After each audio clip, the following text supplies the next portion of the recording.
Hey guys, welcome back to World of Warships. Today we're taking a look at the Liberty Harbor event. I want to talk about this as this is where you get Bridgeport completely for free. Seems like it's going to be a relatively chill grind, but I'm not exactly sure on that. How do you get it though? Bridgeport you're going to find over here in this memory box, and all you have to do is get 12 memory nodes. Just think of this as tokens for this event. You need 12 of them.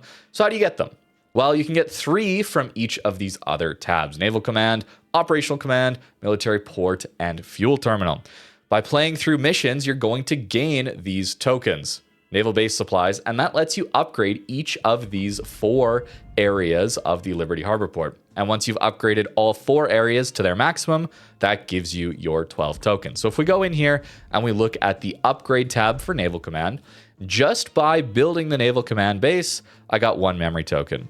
Halfway through here, I get another memory token, and at the very end, I get a third one. Each of these areas has 3 memory tokens, adding up to 12, getting you your Bridgeport. How do you get these tokens, though? What's the most efficient way? You need to play the mode that you enjoy the most, okay? Grinding is difficult if you're not having fun. Make sure you play the mode that you enjoy the most. They've set this up so that you don't have to play co-op battles if you don't want to play co-op. You don't have to play randoms, PvP, if you don't want to play against players. This is the best part about this event, in my opinion. So long as you do the mission chains in the Naval Command here, or the Operational Command, as your preference dictates, and this is the key here, you also need to get the tokens that are out of these expeditions. That will be enough to finish off this event. You don't actually have to do both of these. It's just one or the other, plus this military port. How it works is once you've unlocked this area, so Naval Command, I'm more of a PvP player, so we're going to use this as our example. You're going to get the option to run 3 of these missions per day. More can be unlocked as we upgrade our base. So you see how these require level 2. That's a lot of these tokens, so we don't want to do that quite yet. The best thing you can do to optimize this is to unlock all of these to start with. Just do the base amount to get each one unlocked to start with, and from there you can start building into the one you want. And the reason is not that you want to unlock ones that you're never going to touch. Let's say I don't touch co-op. The reason you want to do this is to, as quickly as possible, get yourself the 4th tier here. So under 4 memory notes, you're actually going to get a boost of 30,000 naval base supplies. From there, you can allocate those supplies to whichever base that you want to do more missions in. That, I think, would be the optimal way to start. So even if you're not interested in getting through the co-op missions, this gets you towards that boost sooner, that 30,000 boost sooner. Once you get these missions, the option to select these missions, make sure you actually select these missions.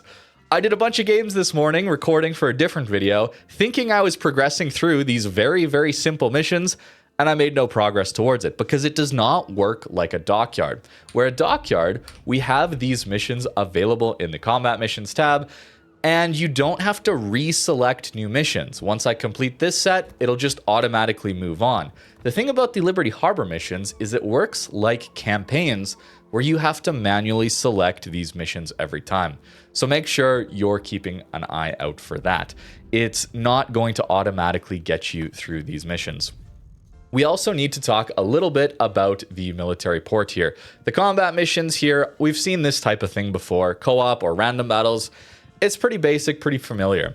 What we haven't seen before is going out on an expedition. What does that mean? Well, these are pretty basic expeditions. These are basic ways to earn tokens.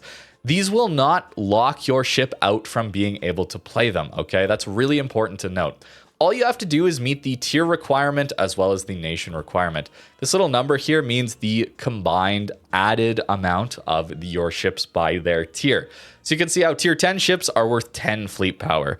Tier 11 super ships, tier 11s are worth 11 fleet power. If we go down, tier 8s are worth 8.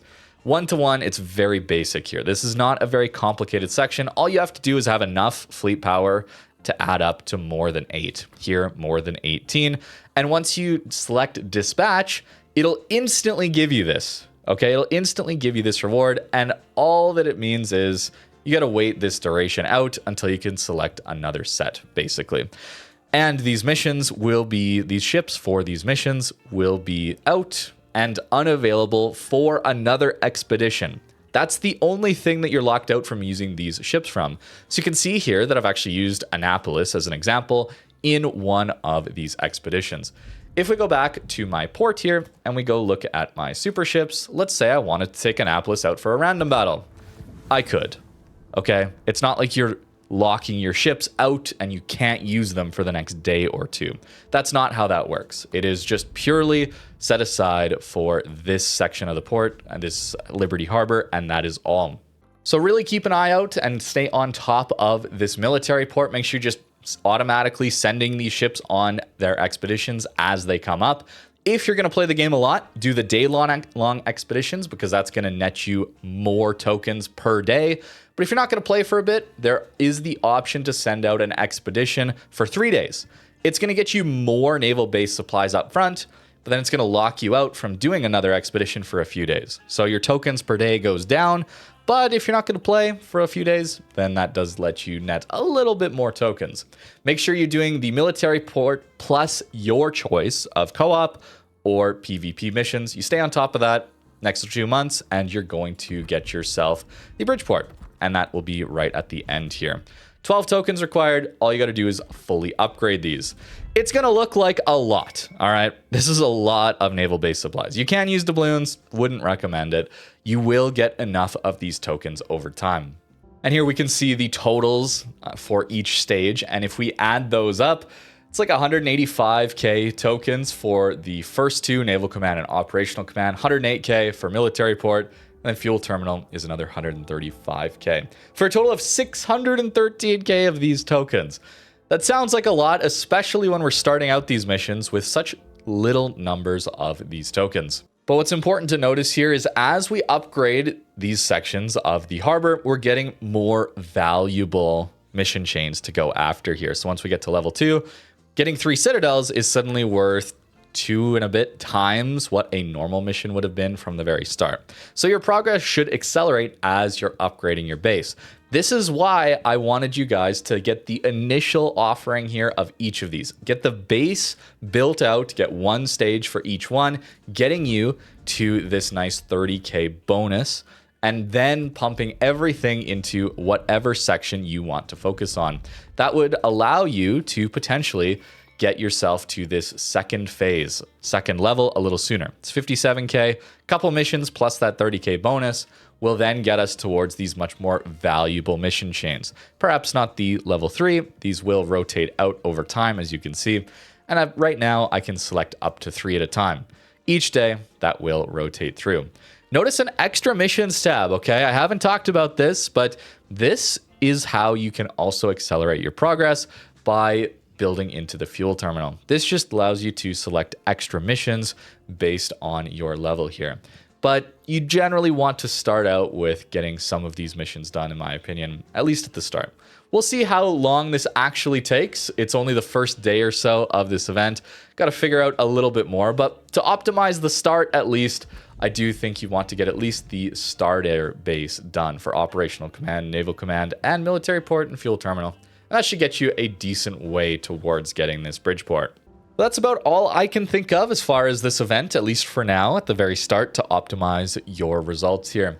Let me know in the comments down below if you've got any ideas on how to get the most value out of this event. That way we can all share in that information. Thank you very much for watching, and have a great rest of your day.